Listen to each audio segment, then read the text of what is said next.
Here's a little allegory for you all. A man walks through darkness, blaming the world for what he cannot see, right?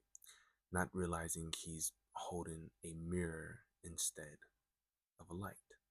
So everywhere he turns, he sees nothing but fragments of himself, distorted shapes, movement that feels like something out there, but it's just him. And because he doesn't understand that, he grows frustrated, angry even. So he starts to believe that the world is unjust and unfair and broken. But the issue isn't the darkness. Why isn't the issue the darkness that he's walking through? Why isn't that the problem? What do you think the issue is in this little allegory? Where is the issue coming from? Well, the issue is what he chose to carry in the darkness. He chose to carry a mirror, a mirror in the midst of his darkness. A mirror doesn't illuminate, anything. It only reflects what's already there.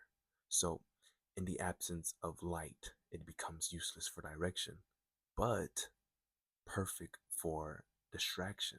Because instead of asking, where am I going? He's stuck seeing pieces of himself over and over again. And that sounds like avoidance, doesn't it? Where you're kept focused on everything except what would actually move you forward. You analyze and react and feel, but you never truly see, because seeing requires light, and that light requires confrontation. Most people avoid the truth because once you see clearly, it is hard. Well, really, you can't pretend anymore.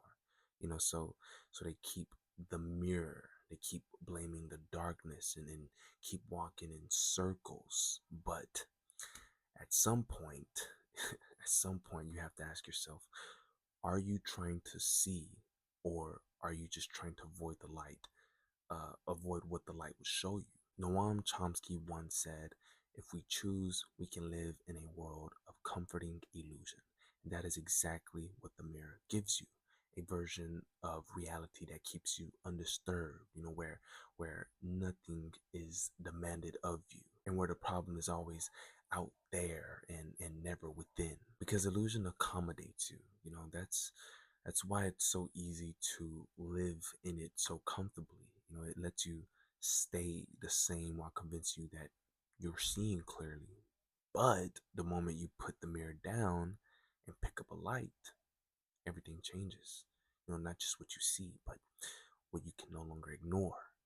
And that was me. That is, I am the guy in this allegory. I used to have this choleric and negative perception of the world because of how I felt internally. How I felt internally. And I was so disrupted inwardly that I imagined the world this way, but it wasn't. I was just carrying the wrong thing in the darkness I was walking through. A reflection of what I was instead of something that could actually show me where to go.